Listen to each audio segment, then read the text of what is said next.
இவ்வளோ ஆப்ஷன்ஸ் கொடுத்து இந்த அளவுக்கு அவுட்புட் கொடுக்குற இந்த மிஷினை நீங்கள் எம்டிஎம்மை தவிர வேறு எங்காவது வாங்கிட்டீங்கன்னா உங்களுக்கு இந்த மிஷினை ஃப்ரீயாக தரங்க. 10,000 இல்லை 30,000 இல்லை சொல்லையா 50,000 ரூபா இந்த மிஷினுக்கு ப்ரைஸ் டிஸ்கவுண்ட் இருக்குங்க. Self start engine, hardening blade, இந்த அளவுக்கு ஸ்ட்ராங்கான பாடி, அதுவும் இந்த ப்ரைஸ் ரேஞ்சில் சொந்த தயாரிப்பாளர் மட்டும்தாங்க தர முடியும்.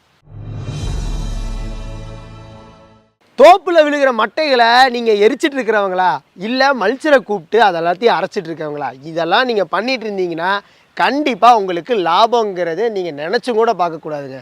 வணக்கம் விவசாய பெருமக்களே, கேள்வியெல்லாம் நல்லா தான் கேட்குறேன். ஆனால் தோப்பை சுத்தம் பண்ணால் உங்ககிட்ட பதில் என்ன இருக்குதுன்னு கேட்டிங்கன்னா உங்களுக்கான பதில் உங்கள் கண்ணு முன்னாடியே இருக்குது. இதுதான் நம்ம எம்டிஎம்மோட பவர் டிராகன். பேரெல்லாம் பில்டப்பாக தான் இருக்குது. இது எப்படி டிராகன் மாதிரி நெருப்பை கக்குமா அப்படின்னு கேட்டிங்கன்னா, நெருப்பு மாதிரி நம்மளோட விடக்கூடிய எல்லா மட்டைகளையும் சும்மா அரைச்சி தள்ளும். அப்படி இந்த மிஷினில் என்னதான் இருக்குது அப்படிங்கிறத நான் ஒவ்வொன்றா சொல்கிறேன். அதுக்கு முன்னாடி சேனலை சப்ஸ்கிரைப் பண்ணிவிட்டு வீடியோவை தொடர்ந்து பாருங்கள். ஃபஸ்ட்டு விஷயம் பார்த்துட்டிங்கன்னா, இதில் 20 HP செல்ஃப் ஸ்டார்ட் இன்ஜின் கொடுத்துருக்கோங்க. ஸோ அதனால இதோட பர்ஃபார்மன்ஸும் சரி, இதோட அவுட்புட் குவாலிட்டியும் செமையாக இருக்கும். அடுத்தது முன்னாடியே சொன்ன மாதிரி இது ஒரு செல்ஃப் ஸ்டார்ட் இன்ஜினுங்கிறதுனால நீங்கள் கஷ்டப்பட்டு ரீகால் இழுத்து இன்ஜின் ஸ்டார்ட் பண்ணணும்னு அவசியமே கிடையாது.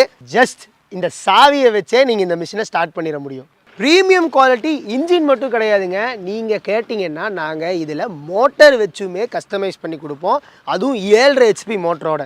இப்போ என்ன பார்க்க போகிறோம் அப்படின்னு பார்த்துட்டிங்கன்னா, மோட்டர் மாடல் யார் வாங்கலாம், இன்ஜின் மாடல் யார் வாங்கலாம் அப்படிங்கிறத பார்த்துடலாம். First motor model.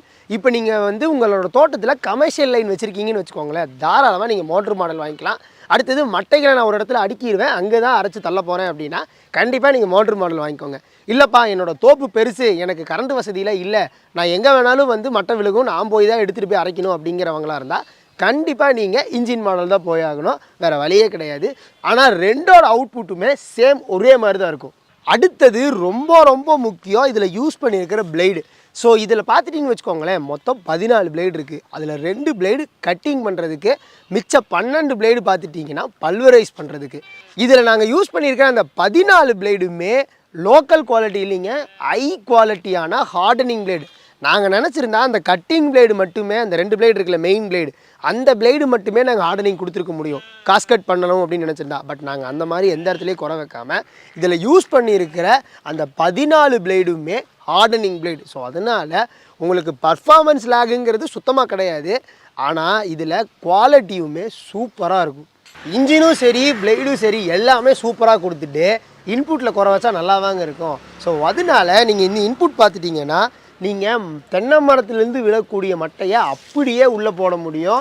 இந்த அடிமட்டையை வெட்டிட்டு போடணுங்கிற அவசியம்லாம் நம்ம பவர் டிராகனில் கிடையாது.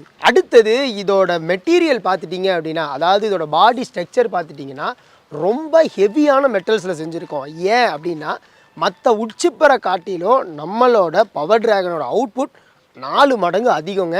ஸோ அதனால தான் இதை இவ்வளோ ஹெவியாக செஞ்சுருக்கோம். இவ்வளோ ஹெவி மெட்டலுங்கிற அதுக்கப்புறம் மிஷின் பார்க்கவும் பெருசாக இருக்குது. இதை எப்படி தள்ளிட்டு போகிறதுன்னு கேட்டிங்கன்னா, அதுக்காக தான் 2 டயர்ஸ் கொடுத்துருக்கோம். அதுவும் 2மே நல்ல பெரிய டயர்ஸ். அடுத்தது இதோட டைரக்ஷனுக்காக ஒரு ரொட்டேட்டிங் வீலும் கொடுத்துருக்கோம். ஸோ அதனால இதை நீங்கள் ஈஸியாக தள்ளிட்டு போக முடியும். ஹெவி மெட்டல் 4 மடங்கு அதிக அவுட்புட் அப்படின்னு பார்க்கும்போதே சேஃப்டி கண்டிப்பாக நமக்கு தேவை. ஸோ அதனால தான் இதில் ரொம்ப சேஃப்டியாக இதில் யூஸ் பண்ணியிருக்கிற எல்லா நட்ஸுமே நைலான் நட்ஸு, அதனால் அது கழண்டு வர வாய்ப்பே கிடையாது. அடுத்தது இதில் பெல்ட் கார்டுமே கொடுத்துருக்கோம். ஸோ இந்த பெல்ட் கார்டில் இந்த சாரி சிக்கிறது, அதுக்கப்புறம் இந்த வேட்டி சிக்கிக்கிற இந்த மாதிரி பிரச்சனை நம்ம மிஷினில் கிடையாது. இந்த இடத்துல நான் ஒரு ஓப்பன் சேலஞ்ச் தரேங்க. இந்த ஸ்பெக்கில், இந்த ப்ரைஸ் ரேஞ்சில், இந்த அளவுக்கு 4 மடங்கு அதிக அவுட்புட்டோட நீங்கள் ஒரு மாடலை வேறு கம்பெனியில் வாங்கிட்டீங்க அப்படின்னா இந்த பவர் டிராகனை உங்களுக்கு நாங்கள் ஃப்ரீயாகவே தரோங்க. சூப்பர்ப்பா, நான் இந்த மிஷினை வாங்க ரெடியாக இருக்கிறேன். இப்போ பார்த்துட்டிங்கன்னா நான் தென்னந்தோப்பு வச்சுருக்கேன், இல்லை நான் பாக்கு தோப்பு வச்சுருக்கேன், நான் வாங்க போகிறேன் அப்படின்னு நீங்கள் சொன்னீங்கன்னா இதுதான் சரியான நேரம். ஏன்னா 5,000 இல்லை, 10,000 இல்லை, 20,000 இல்லை, 30,000 இல்லை, சொல்லையா 50,000 ரூபா ப்ரைஸ் டிஸ்கவுண்ட் இந்த பவர் டிராகனுக்கு இருக்குது. ஆனால் இதை நாங்கள் எல்லாத்துக்குலாம் தரப்போகிறதில்ல. ஃபஸ்ட்டு கால் பண்ணி புக் பண்ணுற அந்த 15 பேர்த்துக்கு மட்டும்தான் இந்த 50,000 ரூபா ஆஃபர். ஸோ டைம் வேஸ்ட் பண்ணாதீங்க, இப்போவே ஸ்க்ரீனில் தெரிகிற நம்பருக்கு கால் பண்ணுங்கள்.